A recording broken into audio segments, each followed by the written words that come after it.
good evening, and welcome back to my occasional series of Virtually Buddha, in which I am currently documenting my journey into and out of Soka Gakkai UK, which is an affiliate association of Soka Gakkai.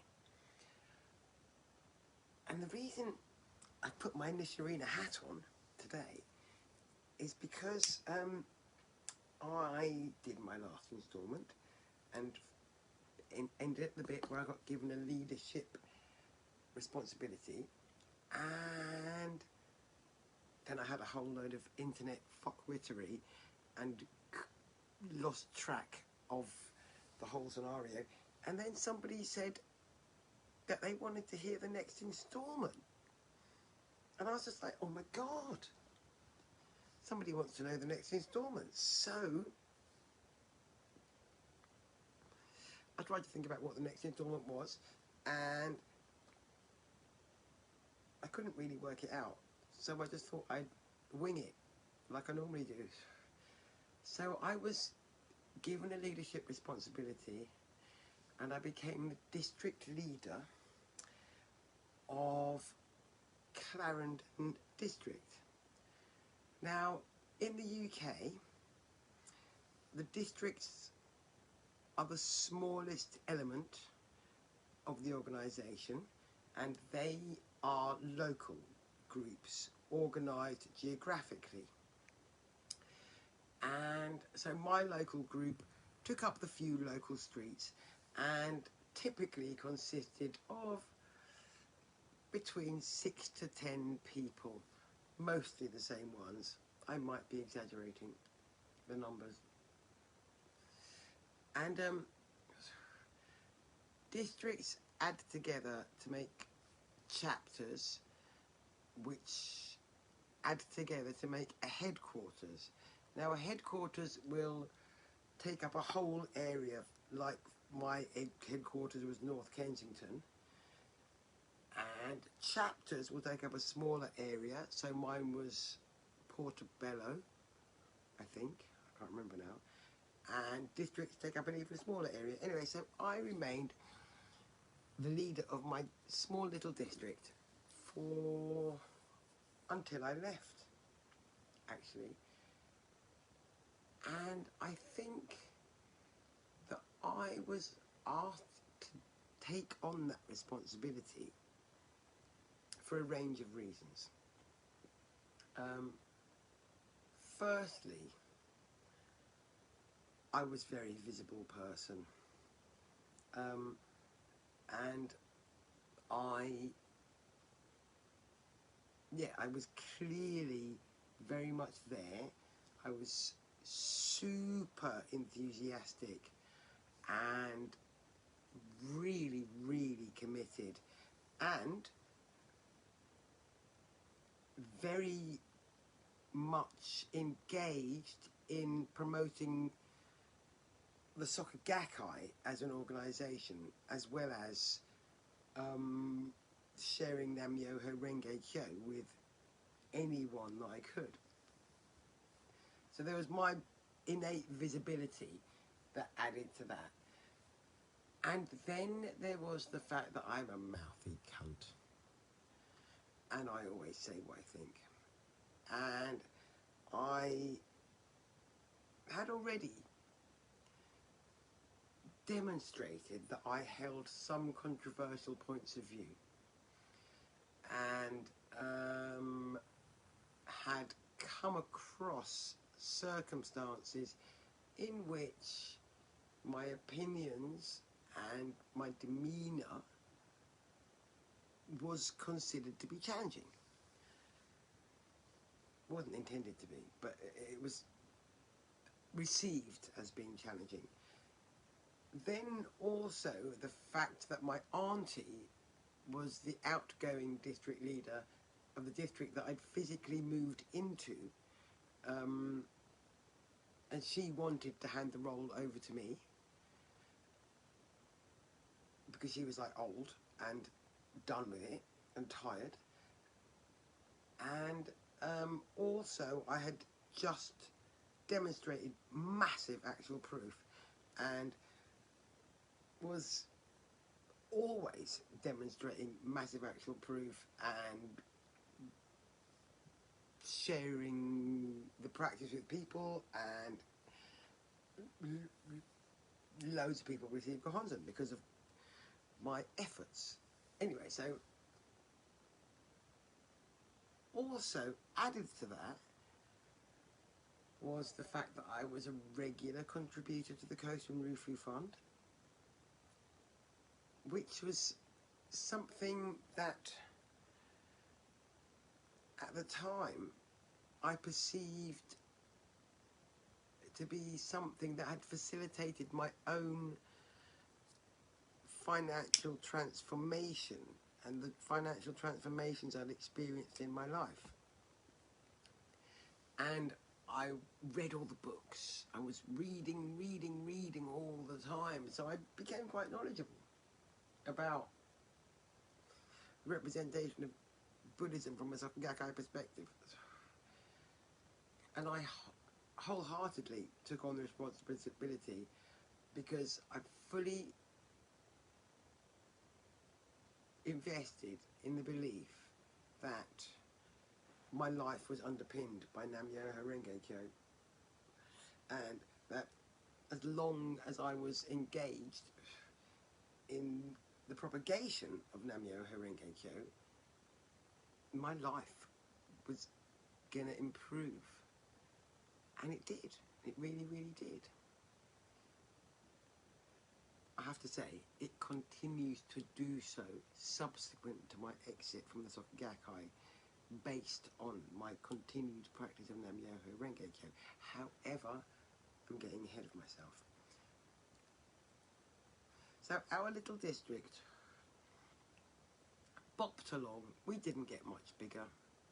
We didn't get smaller. We had a kind of transient membership. And there were a few key people that were always there with whom I became close and with whom I felt that it was really important for me to develop positive relationships with. So my co-leader was a woman who was very different to me in a number of ways, and we shared responsibility together, and based on our shared commitment we were able to negotiate effectively the differences in our perspectives, in our characters, in our ways of doing things, and there were enough similar points of interest that we could connect, and we became very, very good friends. And in parallel to this, there were a number of issues that I found myself challenged with regarding this relationship, but I put them all aside because I wanted more than anything else to support my district, expand the membership, and I felt that developing my relationship with this person completely transcended all the personality differences that there were between us. So I overcame all those things, and we developed a friendship that outlasted my relationship with the Soka Gakkai, and it was a very, very valuable thing in my life, even though it remained really, really challenging on a number of levels. During my period as a district leader, I began to feel that I was being underutilised by the Soka Gakkai. Because I was going to lectures and doing all the stuff, and quite frequently I'd be at a lecture and I'd be like, so I went to all the lectures and I'd be like, really? Is that how you're delivering this? And I felt that I was in a position to share the teachings in an engaging and accessible way. However, I wasn't ever invited to do the lecture thing. So I did all the study exams, passed them rather brilliantly, if I say so myself. When I did the first exam, they sent you the percentages, and I got 96%. And believe me, I was chuffed. I was just like, yes, bitch knows her shit. And the 4%, I remember looking it up at the time, and the 4% that I didn't get was typical of the issues and challenges and strugglings I was having in my life. And so it was, I got it, why I didn't get the extra 4%. And so I approached the leaders above me, who were my chapter leaders, and said, I am being underutilised, and I can give shit hot lectures. So, and nobody has invited me to do anything of the kind, and I'm clearly very well read and very well versed and clearly committed. Why? What? Why is this? And they went, oh yes, that's a good idea. And they told me what organisational steps I had to take in order to become a study lecturer, and I did them, and I became a study lecturer. So not only was I a district leader, I was also responsible for delivering the Dharma to the Sangha. And I took this really seriously, because Nam-myoho Renge Kyo was and is my life. And I swear, every single lecture I gave was doctrinally accurate, researched ridiculously, experienced on a personal level so as to underline the points, and most importantly, delivered in such a way that I was actively engaging the people who had attended the lecture, so they weren't just sitting there listening to what I had to say. I would do things where I invited people up to the stage to demonstrate a principle in a physical diagram, or I would ask people to give people the opportunity to speak, because in the Soka Gakkai at the time there was a thing about, you're not being told about Buddhism, we're studying together. And so I really, really tried to action that in every single lecture I gave. And I still have the notes from most of them. And I have to say that I'm proud that I think I achieved what I set out to achieve. However, being a study lecturer and immersing myself in the teachings in that way made me highly sensitive to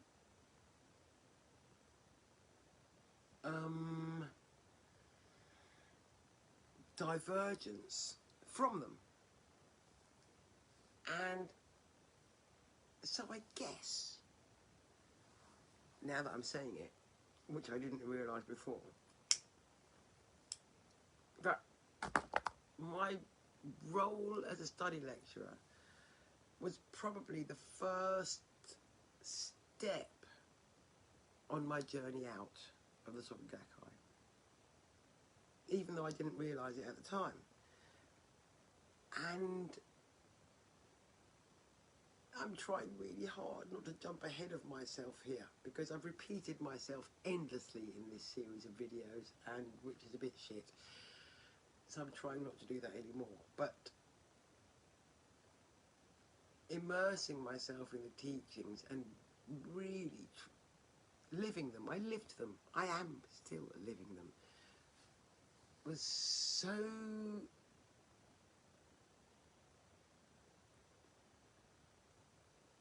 I don't know what word to use.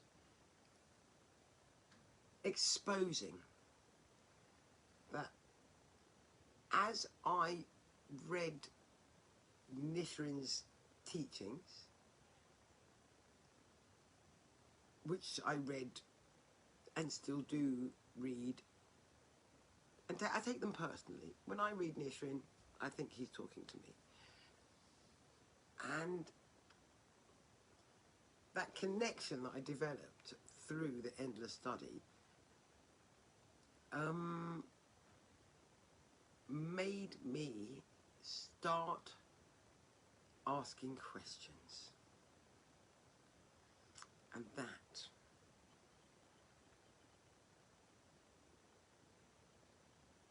wasn't helpful in my Soka Gakkai experience, because I discovered more and more that the questions I was asking were not received well. And I,